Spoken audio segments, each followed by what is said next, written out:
अगर हम किसी व्यक्ति से ये आशा रखें कि हम अच्छाई करें, वो हमारे साथ अच्छाई करे, तो असंभव।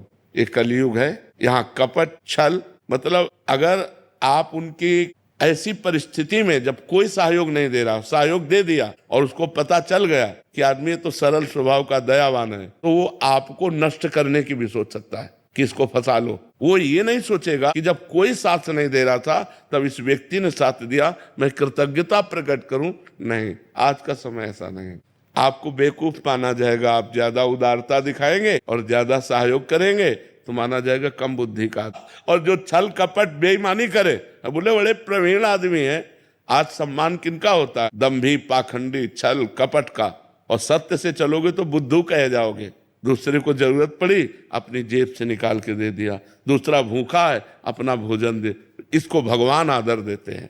तो हम जब जिसको भगवान आदर देते हैं उसका कोई अनादर नहीं कर सकता, वो आगे चलकर प्रकाशित हो जाएगा। इसलिए आप भगवान से जुड़ो, इंसान की सेवा करो भगवत भाव से, बदले में उससे मत चाहो, तो आपकी अच्छाई आपको भगवान तक पहुंचा देगी।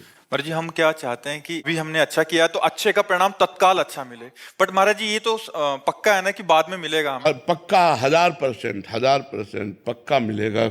जब बुरे कर्म का फल मिलता है तो अच्छाई का फल क्यों नहीं मिलेगा? नहीं मिले। महाराज जी उसका रूप क्या होगा? वो इससे अच्छा होगा, जैसे हमने इनको संकट विपत्ति में सहयोग किया, तो हमारे जीवन में संकट विपत्ति जब कभी आएगी तो उस समय भगवान सहयोग करेंगे। और सबसे बड़ी बात होती है, भगवान प्रसन्न हो जाते हैं। और जिस पर भगवान प्रसन्न हो जाते हैं उस पर सुर नर मुनि सब प्रसन्न हो जाते हैं। फिर उसका मंगल ही मंगल होता है, वो कभी समस्याओं में नहीं फंस सकता।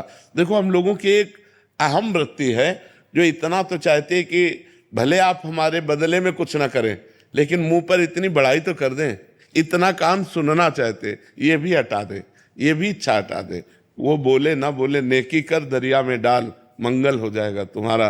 भगवान प्रसन्न हो गए तो सब बात बन जाएगी। महाराज जिससे संतोष हो रहा है कि बाद में तो अच्छा होगा, बहुत अच्छा होगा। ये जो आप कर रहे हो सरकारी बैंक में जमा हो रहा है। जैसे आप किसी को दवा दिला देते हैं, किसी की विपत्ति में सहयोग कर देते हैं, किसी को भूख मिटा देते हैं, किसी को, वो बोले ना बोले लेकिन मालिक देख रहा है ना, वो हिसाब आपका करेगा। वो हिसाब करेगा तो बहुत अच्छा करेगा।